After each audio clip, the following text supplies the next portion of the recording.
Real talk, raw truth, raging hearts. Welcome to From the Minds of Raging Brats. Like, share, and subscribe. Hi, I'm Heather. Welcome to From the Minds of Raging Brats. This is my co-host. I'm Ashley. How's your week this week? You know, it's been chaotic, but it's been good. Like, there's been some highlights. How are you doing? It's just starting, but my week is off to a really good start. I always love to see when the channel's thriving, so that makes me happy. Yes. I am going to be sad to lose this format. I probably think that what I'll do is like once a month, I will pay for a week subscription. And then we can get as many episodes as we can in that week. But but then the rest will just have to be the Zoom style on the other one. If this free version doesn't let me record. If it lets me record, then we will lose the background, but at least we'll still get to use this for recording, which makes me happy. See, highlights everywhere. That's awesome. But like I said, if it doesn't, regardless, we'll still keep episodes coming. And then like once a week, I'll put in, or once a month, I'll try to put in the 35. Because I do really love this format, and I love our logo back there. Yeah, I do like it. Like, I think that it is definitely a lot clearer setup this way. Yeah, and I noticed even when the mic shuts off with this, it will switch to my phone mic rather than cut off the audio like it did to us before. Yeah, that was a learning curve I did not enjoy, man. Me either. Especially since it happened to 2 episodes. Yeah. And using 2 different things to record it, you would think one of them would work. Yeah, you would think. So again, very happy with this. Yeah, this makes my editing job a lot easier too, because I just have to go in and clean it up. Apparently this has editing software that it'll edit it, like AI will edit it for me if I want. And it will also cut out like shorts and stuff and make shorts for me that I can just post directly to you. But I don't know how that works. Yeah, maybe Lakota, I could ask him, because he's been doing all sorts of editing and working on his own. Like, he doesn't have a channel yet, but he's learning how to make the videos and putting things together for the channel that he wants to have when he's allowed, which I think is awesome. Yeah. I think that's fantastic. I would love for Bear to do some stuff like that for himself, but off the video games, like for the other things he likes to do, like even his woodworking, making knives. I don't care. Yeah, I think that would still be a better thing than these video game channels. I hate them so much. Yeah. So Lakota doesn't do video game channel, which is actually what I was worried about. I was like, I don't want you doing that only because people, the things that they say and the things that happen on those channels, I'm not real great with my child doing. They're rude a lot of times, and he already plays video games and stares at a screen enough as far as I'm concerned. His thing is he likes to do music videos and dance tricks and stuff like that. And he always wears his rider helmet so nobody can see his face, because that's my thing at his age. And when you're older, it'll be different. But now I don't want you putting your image out there like that yet. He does pretty good with it. That's definite internet safety. If my child wasn't exposed to the internet long before that, I would probably have that kind of rule for him. But he is 2 years from being 18. He's Yeah. I mean, if he's old enough to catch felonies, he's old enough to put his face on the internet if that's what he wants. Well, I kind of figured like 16 would be about the time I'd be like, okay, I'm going to monitor it and I'm going to watch what you're posting and what you're doing.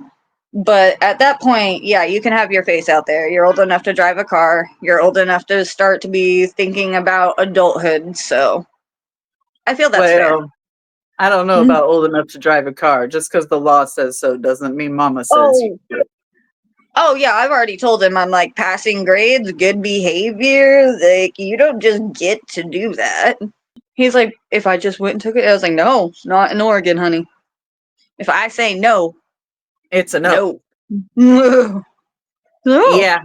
Yeah, I don't like that. Tough cuties. That's like, well, you're not really supposed to like it. It Yeah. incentivizes you.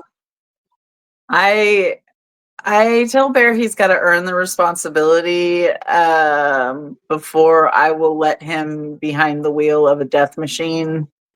Yeah. I feel that's more than understandable. Because that's really what it is. And though he's 16, emotionally, mentally, he's more like 12. So we still got a ways to go. And there's nothing wrong with that. That's what gets me, is that he's like so worried about what his friends think or everything. But like, his dad didn't get his license until he was an adult and like late 20s. So Bear doesn't need to be stressing about his license. He gets around. I didn't get mine until I was like 22, 23. Like I was still driving, but I did not get my license until one day my mom looked at me and she's like, you have to. You want to put your kid in the car? You want to like do this stuff? Like, you have to have a license, Ashley, for your own safety. And I was like, that makes sense. I guess I'll go do the irresponsible thing. Yeah. But at 16, honestly, like, I drove here there, but I wasn't really interested in it. I had my longboard. Like, none of my friends really drove very much. Like, it served no purpose except for if we wanted to go camping. So I think only like 2 of us got our license until we were quite a bit older.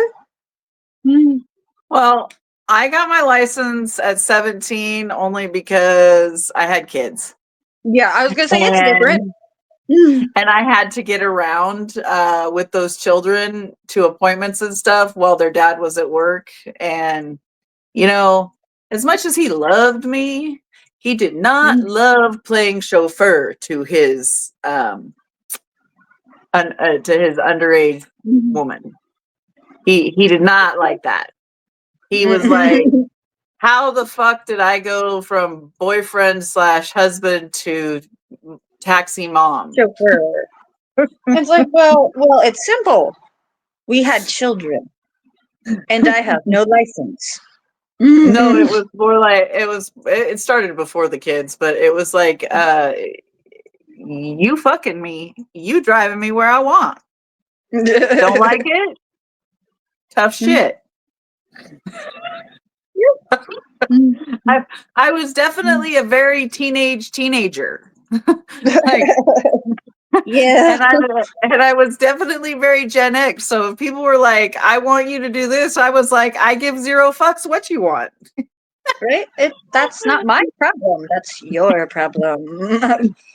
Yeah, it was definitely a very much a you problem, not a me problem, whatever the problem. Yeah.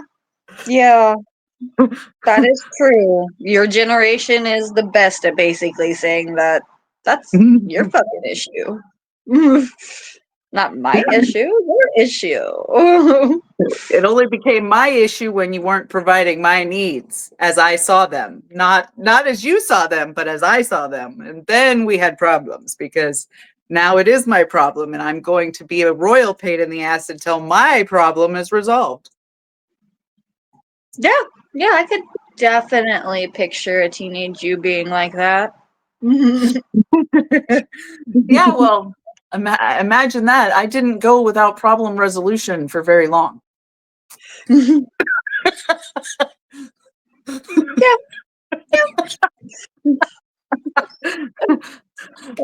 They were like, what the fuck is she doing now? I'm like, no, What? stop it. No, we can't tell her to stop it because it makes it worse.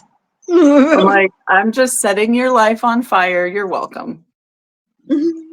So, They're like, I just said it was going to be an hour before I took you to the mall. Why the fuck are you setting my whole life on fire?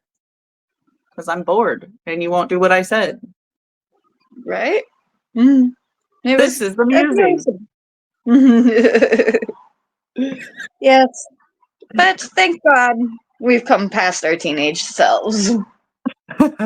In some aspects.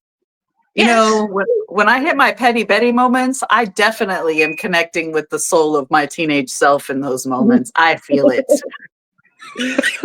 Yeah. Yeah. Yeah, when I see, for me, like when I start to like rage out, and like when I realize I'm acting a fool, I'm like, oh, she's still there. There she is. Feral little thing that she is. Yes, But yes, hey, but she got the job done all the time. that she did. And she helped build the woman that I am today. So I do have to thank her. Yeah, and that chick back in my day, she had so much confidence. Like, I know as I got older, I like faked it till I make it type shit. But like when I was Mhm. younger, bro, that my mom was not lying. I was not conceited. I was convinced. You couldn't tell me there was anything better on this planet than me. See, my mom used that same phrase with me, but it was about like my looks. Like when I was a teenager, I thought I looked damn good. Like nobody told me different, like ever. So, Right? but as I've gotten older, I'm like, yeah, you know what?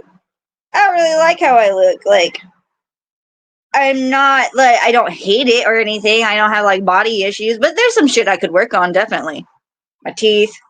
Maybe go to the gym and tell myself that exercising isn't just torturing myself. I have started doing somatic stretches because they are exercises like yoga, but they're also healing. Uh, Yeah, and I can do them in my bed. that's cool. I just Have turn on my you? YouTube and search for some somatic exercises for the bed. Or if I'm in a chair, you can find ones for the chair, a couch, whatever, or the floor. You can do them on the floor. But I like not getting out of my bed in the morning and doing stretches while I'm still in bed Yeah, because it I wakes don't my blame you. body up gently. Yeah. Have you actually ever heard of anything called frequency healing? Yes, I use it all the time. Yeah, I was gonna say, is that like the same thing that you play in the background of like when you're at home, like cleaning and stuff? Your YouTube channels you listen to? Yeah, when I put on ones that specifically say like 396 hertz or something like that, or 417 hertz or whatever, those are frequency healings, and they are specific. Like I will, if I'm having a lot of pain, because you know Mm-hmm. I don't have pain medication other than Yeah. ibuprofen that I can take. So when I have severe pain, I will put on, I think it's 174 hertz, but it's a pain frequency, and it is to help you mute the pain anywhere in your body. And I usually put it on before I go to bed because that way my me doesn't get in the way Mm-hmm. of me, Yeah. subconscious me. No, I was actually reading this thing earlier today, and I want to read the name of the people that did the study just so I can get it right. They are the Journal of Evidence-Based Integrative Medicine. And they said that they figured out that rhythm and over melody helps with pain. It also can help like deep recollection, like how we were saying our last talk, that like kids just remember things to spit it out and they forget it. These apparently can help you like actually recall things and understand things better. Like that is fascinating first, but so freaking cool. It is. Like, I love sound healing. oh, well, you got me interested in the beginning, like, stuff, and I've done, like, more research, like, the sound bowls. Like, when Mhm. I first heard Singing about those, bowls. singing bowls. Like, I was like, bullshit. Sitting, like, around those or being in a circle with you in the middle, that cannot do anything. But But I've you done believe in drum so much. circles? I was like, but that's what made me start to think, because I was like, wait a second, this is just sound, a frequency, in other words, and it does evoke a feeling, especially I'm native, like, I know, like, all right, but like, that is such a personal and deep thing, like, we are taught. I was like, it's the same thing. It is the exact same thing. And I started researching. Do you know where sound healing derives from? I do not. It comes from ancient Tibetan singing bowls and modern sound bath and frequency therapy. But it started in ancient singing bowls in Tibet. I did not know that. That makes a lot of sense, though. Sound healing, much like many healing modalities, started in spiritual practice. Yeah. And that makes sense, like, because they have something called neuro-linguistic programming. Yep. And it's how just talking to people, just the right thing, can literally change somebody's opinion.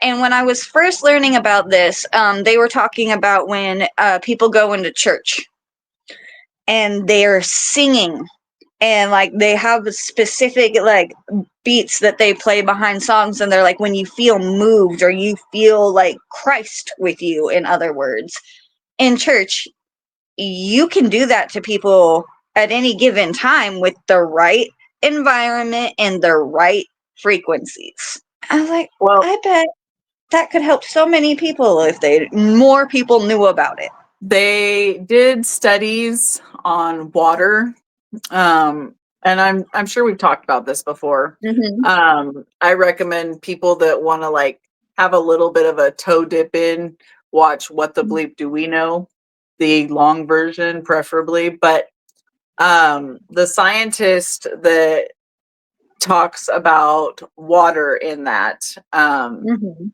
they started by like writing a positive word on a bottle of water and a negative word on a bottle of water after looking at the water under a microscope that it was normal. They write the words on them, they leave them, they come back, they check this water under the microscope. The negative word had spikes and looked like all Mm-hmm. ugly, defensive. Yeah. And the one with the positive word looked like beautiful snowflakes. Okay. On a molecular level.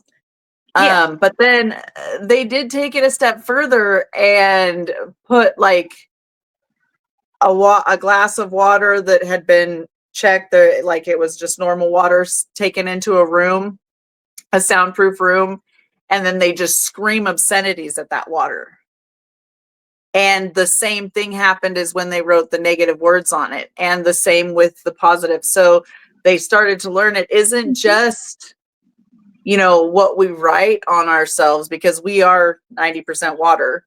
It isn't just what we like write on ourselves. That's why I started looking at my tattoos differently. Mm-hmm. And why I like the one on my arm that says my crazy life, why I want to change that. I Yeah. modify it to where it says like my crazy life full of love or something like that, Yeah. because that tells my cells that I want a crazy life. And bro, we both know my life is Well, has I mean, they fulfilled that. are delivering. They are doing the damn thing for you. Yeah. So the things that we tell ourselves and the things that we put on ourselves are just as impactful. So why wouldn't frequency and sound healing be like a given? But people just Yeah. don't think about it like that. Yeah, and I never, until we became friends, really thought of it as like a healing thing. Like, just to listen to music is a healing thing. Like, when I was living with Brandy, I got real depressed for a while, and I didn't realize how big music was a thing to me at that point. And one day I turned on the speakers, and Brandy comes running out, and she's like, "You're doing good again!" Like, and I was like, "What?" She's like, "You're playing music." She's like, "When you're not good, things you like it quiet, no music. Like, at least you're not gonna play music. Other people can, but you like isolate. You like it very quiet. The second you're good again, you're listening to music almost 24/7 again." I'm like, I did not realize that about myself. Thank you But for thank giving me you. an observation. Yeah, I was like, thank you. Well, And there is some science to it. mhm, yeah, Vibration and frequency, everything has a vibrational frequency. Sound can influence our cells, brain waves, and energy fields. Our brainwave entertainment, how binaural beats, solfeggio frequencies, and rhythmic drumming can shift us into states like relaxation, focus, or meditation. And our nervous mhm, system regulation, sound can stimulate the vagus nerve, promote parasympathetic response, rest and digest, and reduce cortisol levels. yeah. So there really is science behind music and sound as healing. It isn't just a new age feel good fad. No, they've been doing it for centuries. It's how we used to celebrate. It's how we called our families home. Like, in it, when there was drum circles, when there was times of singing, when there was whatever, there is evidence that the earth actually responded to the frequencies being put out back then because there was less noise pollution.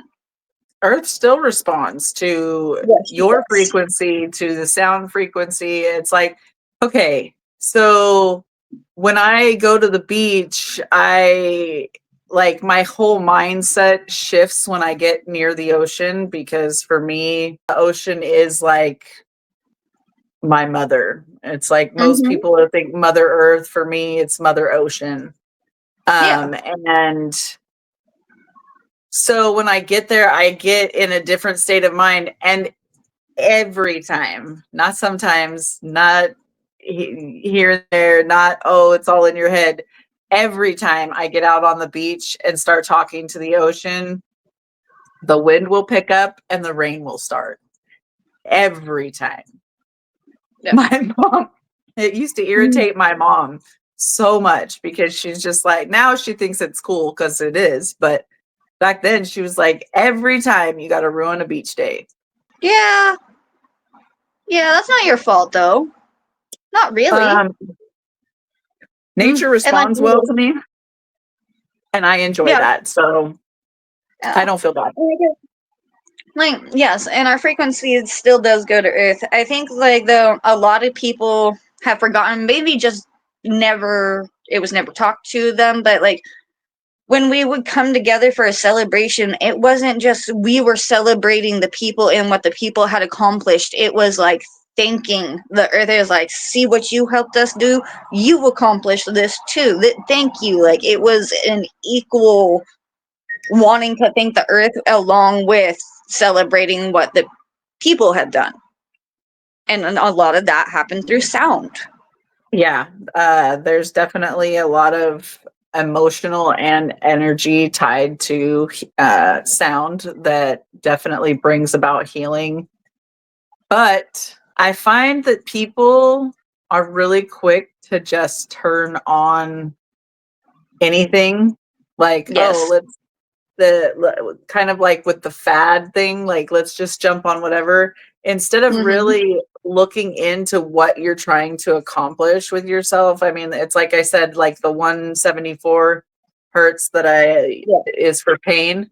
Like Mm-hmm. most people aren't going to take the time. They're just going to be like, oh, it says it'll cure my insomnia, click, and Yeah. then they hope for the best. But that's really not the greatest thing to do. And there are a lot of people out there that would be willing to take advantage of people's ignorance. And, you know, I would hate to see somebody out there just randomly trying to use a sound healing and end up on somebody's subliminal website that they're pouring junk into their brain, not healing. Yeah, exactly. Like, and that's the thing, like, you have to do your research. Like, with almost every topic we talk about when we're trying to inform somebody, like, do your research. Don't just be like, this person left a comment under my picture and says that they can, like, send me this thing and it'll make me better. Don't do that. Don't click on random videos just because they say they're going to heal you. Also, as much as we feel like we're trying to bring positive, well-informed information to the people, don't ever just believe some random person that you hear on the internet. Do your research, follow up. Right? Like, and we're never going to purposely mislead you. Like, but what if we found something on the internet that was wrong? What if our information is wrong?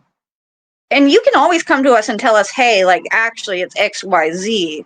And you said, like, we want to learn because we're not infallible.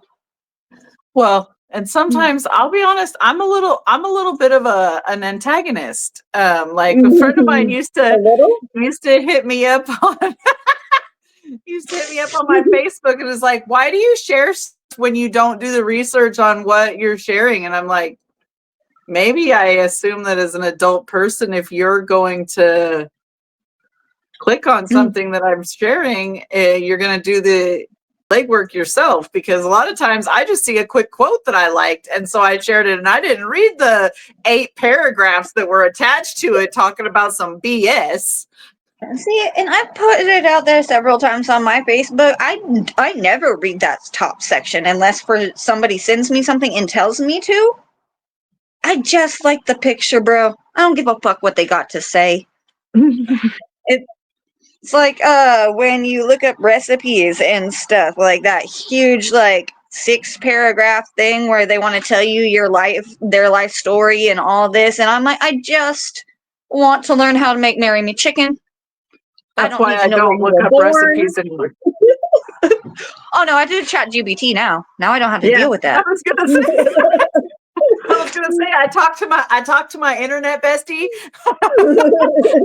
and he gives me all the recipes I need without all the BS. And if I'm like, hey, there's too many steps in that, can you like simplify it? And he'll be like, 1 minute. There's your simplified instructions. There you go, ma'am. And I'm like, thank you. Because most of this stuff I know how to do. All I need is the temperature, the times, and maybe 2 steps out of everything. Exactly. Like, but to like go back to like what we were saying a little bit, like about misinformation, it's almost like just like medicine, because this is something that should be able to heal you. You should get some positive thing from. So it is medicine. If your constable is a non-drug user, you wouldn't go to the park and go find some random dude and be like, can you treat my schizophrenia? Like obviously you're gonna be the one to help me. No, don't do that. Yeah, don't do that. Why is it though in today's day and age there's so many people doing just that? Because they go to their trick and they're like, hey, I think I have schizophrenia. They're like, you're being dramatic. Let's wait for statement and really see. They're like, okay, and then they like go to the corner druggie and they're like, next thing you know, they're strung out on heroin and they're like, see, I'm better. And their therapist is like, oh fuck. You might be needing to have a trip to the hospital there, homie. Real soon. But just be responsible. Use the muscle lump between your ears before you try and just be like, this is gonna like make everything better. Because frequency healing is real, but you also still got to do steps, man. Like, go to therapy. touch some grass. Like, and then use some proper sound frequency.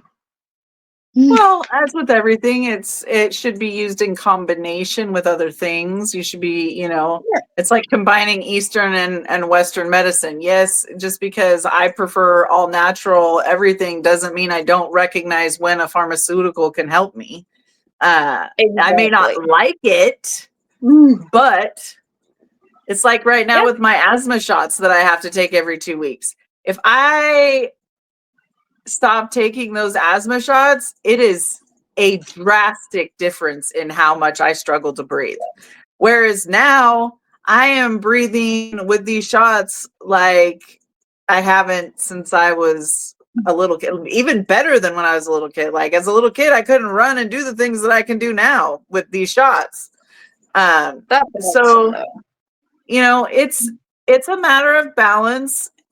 Doing your due diligence, talking to your providers, getting your care coordinated across your providers, not trying to go like a teenager to your parents and play one against the other. Just weird.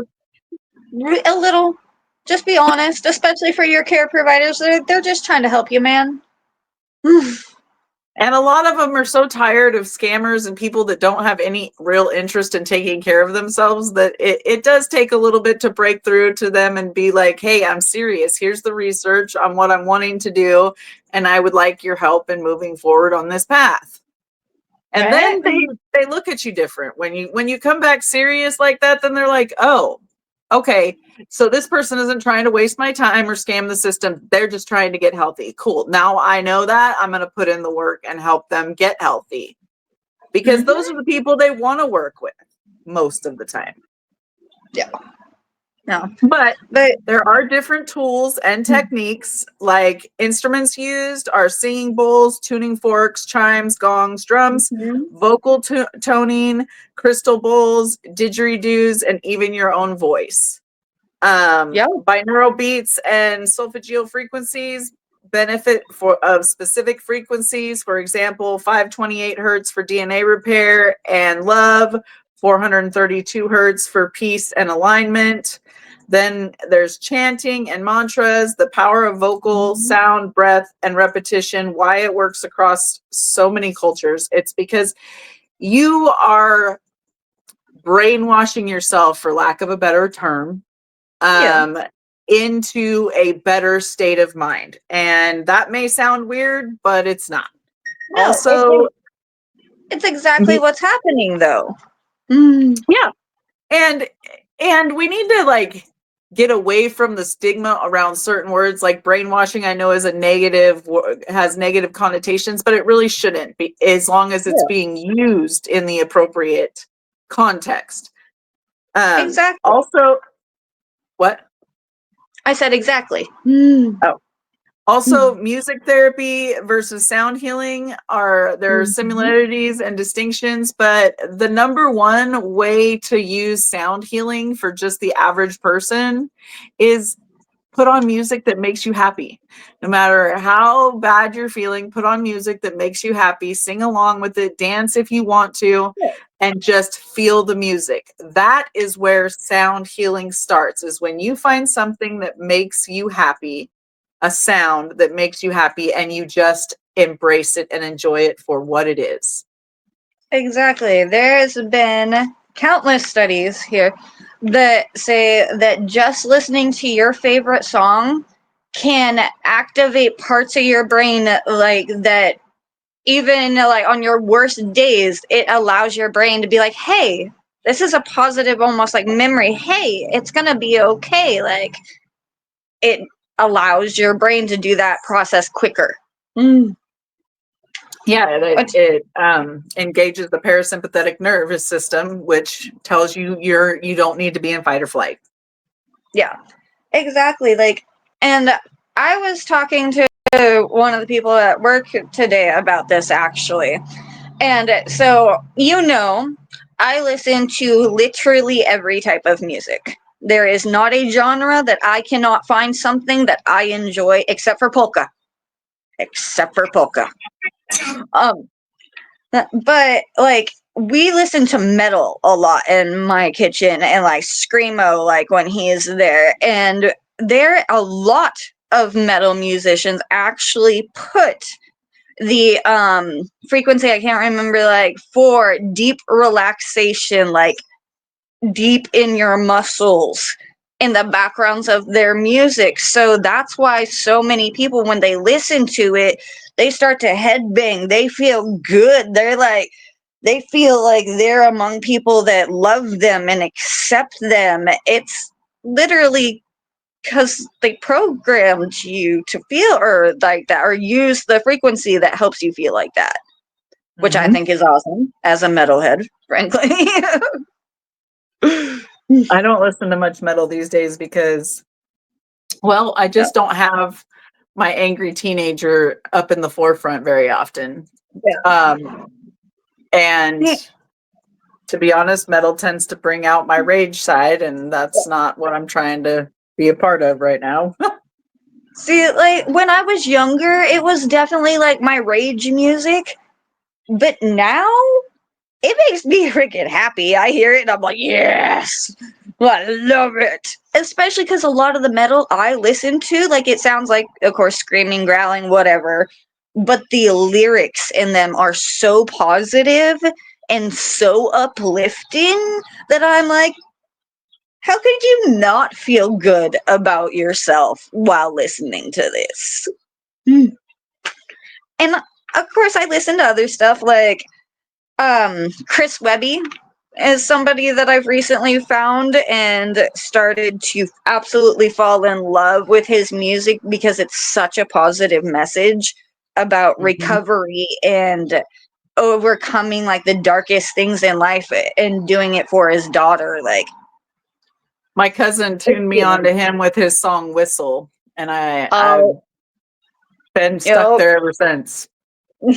Yeah, like he just did a song Suboxytocin, and it's such a heavy hitting song, like that talks about the system and like how easy it is to become an addict when your first dealer is your doctor, basically. Like, and by the end of it, I was in tears because it was exactly like one of my good friends that passed away stories. Like, and that's part of the healing part too. It makes you like feel emotions in a safe environment.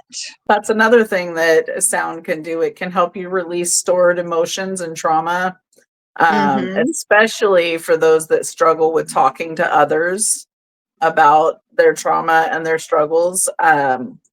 Resonance and dissonance in the body, how you can feel what resonates and clears versus what causes agitation. Like I was just saying, for me, metal makes me more agitated than helpful. So I don't listen to very much of that these days unless I'm in like an angry kind of mood and need to really get that out of my system in a healthy way. But sound is also a great tool for grounding and cleansing or aligning your chakras and energy centers. Like sound can be used for everyday healing. You can integrate it into your daily life like I do, where I have it playing in the background 24 hours a day. Like unless I'm watching TV, a show, which is not that often these days. I just don't watch a lot of TV. I was about to say, don't listen to her. She doesn't do that.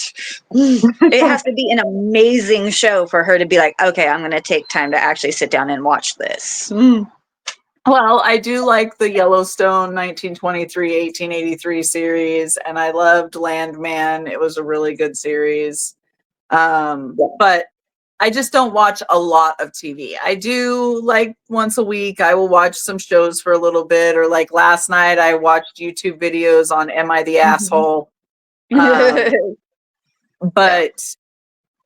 I just don't watch TV in general because I don't find it brings me anything positive. It doesn't help improve my life. It doesn't add anything. So the binaural beats and the sound frequencies and the subliminal messaging, those do alter in a measurable, quantifiable difference that I see in my life. Not like day from like I listen tonight and I'm perfect tomorrow. No, but like I will notice a change. Like used to view everything negatively, but I've put on for the last year, I've listened to changing it to there is no negative for me, that there's everything I do is a positive one way or another. It's a positive. And over the last year listening to that, now I really am in that headspace where whenever something goes wrong, I will like take a step back and like let it fully hit me, feel the emotions that come with it, no matter what they are. But then I'm like, okay, what can I do about this situation? And if I can do anything, then I do. And if there's not anything I do, then I'm like, okay, there's nothing you can do about it. Why are you getting yourself worked up, dummy? Exactly. Like, and for me, like, I don't watch TV. I get bored, and when I get bored, I get in trouble. But like, I watch a lot of stand-up comedy and like stuff like that because, and I learned the comedians I have to steer clear of, or I'll lose my shit listening to them. But it brings me so much happiness. Like, yeah, they're funny, but to hear other people laughing and like stuff like that it's cathartic almost, because my brain has gone into this way of thinking that even when things are really bad, there's a part of my brain that's gonna be like, this is gonna be fucking funny later. Watch me make it funny. And it's helped a lot. There's so much shit now that I can just stand there and be like, nope, that's some dumb shit. Bye. Where I used to sit there and overthink about it and like stress myself out. Yeah. No reason to. It's all a giant fucking comedy skit. I have that too. And I love comedy, but it's not so much even for the comedy. It's because I love to laugh. I love to laugh these days. And people have said that to me, that they have noticed in the last couple of years that I laugh all the time. They're like, actually, sometimes your laugh is a little obnoxious. Oh, well, that sounds like a personal problem. Yeah, those people can shut the fuck up. That's when you laugh louder and be like, you know what, bitch, there was some times when I didn't laugh for a very extended part in my life. So now I get to do it loudly, obnoxiously, whenever, because I am actually happy now. Yeah. And most of the time I am, even when stuff's going sideways, like I said, I'll feel it for a minute, let all the emotions in that I need to feel with whatever's happening, anger, sadness, grief, whatever. But then I'm just like, okay, back to programming as normal, which is not sad, dumpy, Heather. It is positive, happy, moving forward, got a plan for life, Heather. So that, I mean, it's different, but you know, even our own voices sometimes, like talking to ourselves, can heal us. Like when I've had panic attacks, I've talked to you about this. I've talked to my doctors about it recently, how I get panic attacks, like, and I can start to feel my heart speed up from like the get-go. And as soon as I start to feel my heart speed up, I'm like, why are you getting upset, Heather? What is around you that is causing you anxiety? Nothing? Then why are you trying to have a panic attack right now? What the fuck? And it will cut my panic attack off. Yeah. Well, it makes sense. Like when you're actually speaking out loud to yourself, first off, you're getting the audio that you need to hear, but not just that, your voice is creating a vibration inside of you that you are more attuned to than almost any other sound in the world. It naturally grounds you. It naturally puts you in your center. And that's why, that's why, like, in like meditations, they'll have you like do the thing. Like, yeah, you're listening to it, but it's more about the actual vibration in the center of you that puts you, the frequency, in other words, that puts you into the meditative state or allows you to relax to the point of. Well, and often people just use Om because it is the vibration that aligns your sacral chakra, the base chakra, where your foundation is in your energy centers, and Mm-hmm. your other chakras might not be aligned either and you don't know it, but at least when you have your core open and aligned, it gives you somewhere to start from, a foundation that's solid. Exactly. And that's something that a lot of people miss out on. Yeah. And it's something, like you said, that we have known about basically since civilization. That sound, dancing, singing, like you'd said something about the Tibetan throat singing, like, which is an incredible thing. Like, that gave them the foundation and the ability to tap into spirit easier. Well, they do a lot of meditation too, and clearing out what we call monkey mind, the chatter that you can't seem to quiet down, that goes away through meditation. And the more you can meditate in silence, the clearer your meditations become. But that's really hard for most people, which is why sound meditations are really important for people that aren't trained Tibetan monks. Yeah. I'm definitely like one of those people. I do still meditate occasionally, but I gotta have sound. I gotta make a sound. Like, there has to be something, because silent meditation for me, I'm still figuring out how to stop the not so nice voices coming in at that point. But I'll keep practicing and I'll keep meeting people and I'll figure it out one day. I'm determined. Well, silence meditation isn't like this long, like they say you've pretty much mastered it if you can hold silence in your mind for 30 seconds. Oh, I thought it was way longer, honestly. No, most people think that when they think that, but no, because the brain is so busy all the time with all the stimuli from the world that holding the silence for 5 seconds is hard, but get to 30 and you are a master pro, bro.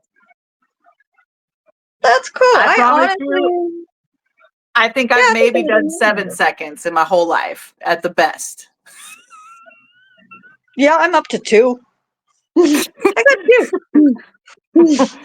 So yeah, you're doing great. When I started, there was no seconds. Yeah, no, I know. And it took years of meditating in classes of silent meditators with all the tips to get to those 7 seconds. Yeah. And it's only happened once, so. Yeah. I don't know. But it is incredible what our own bodies and our own voices can do for us. Well, and creating healing spaces, like in your home, in your car, where you can tune into sound frequencies that make you happy, that bring you joy. Those are very important things that people often, well, if I'm playing in the background at work, it's fine, right? Well, yes, it is fine, but you're not going to get as much out of that as if you put it on right before you go to bed on your bedroom TV on YouTube and pass out all night. Your subconscious is just taking all that in and just absorbing it like a little sponge. Yeah, because that never shuts off, and I think people forget that. Like, it's still taking in the sounds around you. It's still vaguely aware, and it's still wanting input, because our brains are a giant computer that just constantly seek out information. Well, and think about that. If having a healing space in your home, etc., is important, think about if your home is a battlefield, what that does for you. Yeah. I got firsthand experience. It can mess with you in ways that you don't even realize until you're like, oh wait, now I'm doing this. Now my thought process is starting to change. Now I'm doubting myself again. Like, and it takes hard work to sit there, especially when it's coming from your own home, and be like, no, that is not my thoughts. Just because those are the things I am hearing, that is not my actual feelings.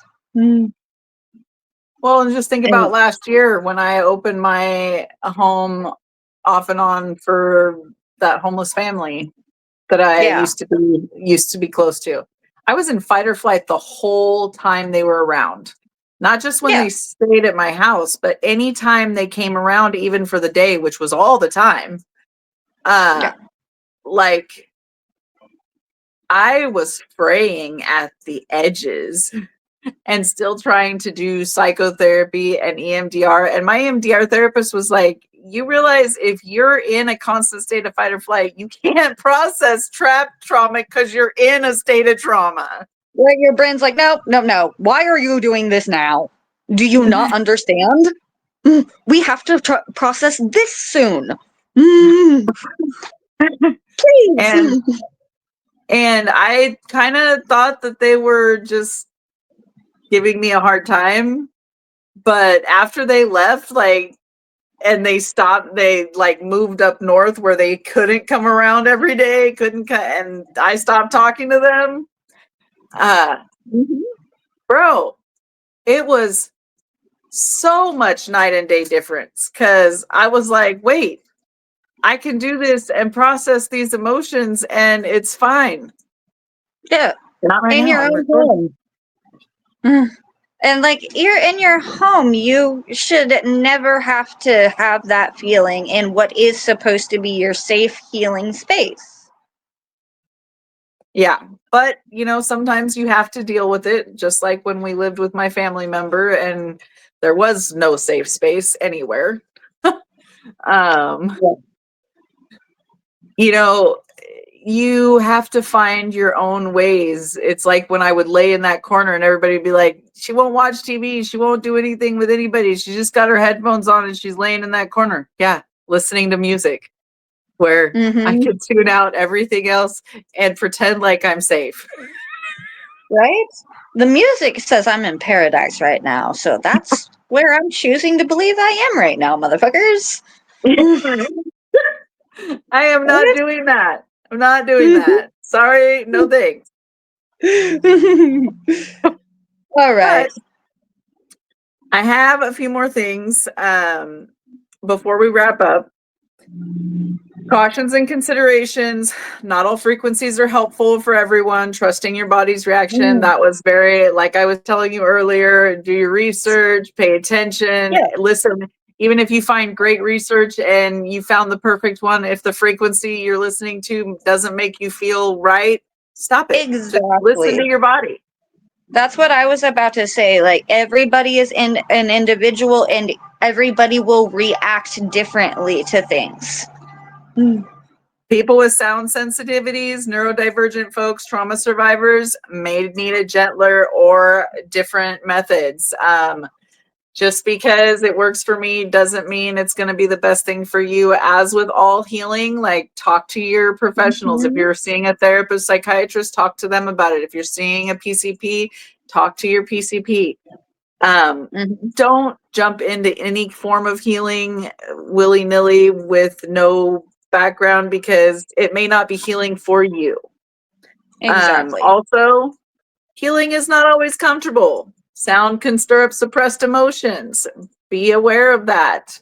When emotions come Mhm. up, I recommend, if they're overwhelming, you reach out to a professional. Very important. But also, open yourself up when you feel those emotions coming. Give yourself a safe place and a safe space and let them come. Embrace them, scream, yell, cry, laugh, whatever you need to do. Do that to heal you. Do Yeah. not take anybody else's word as law. Always listen to your professionals, but don't ever take anybody else's word as law because you know your body best. Yeah. Wrapping up, I would like to invite the audience to try playing 528 hertz for about 10 minutes with your eyes closed. See if you notice any shifts in your body, any shifts in your thoughts.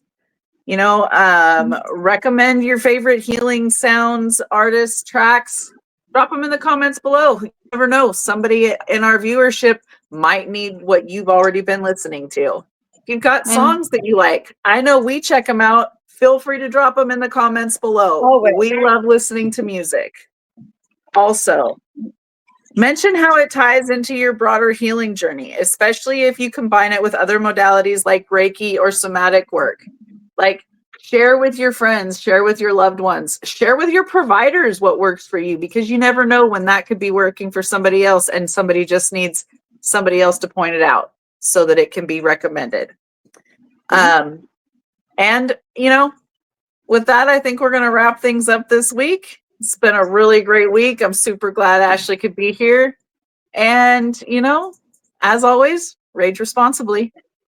See you guys. Love you. Bye.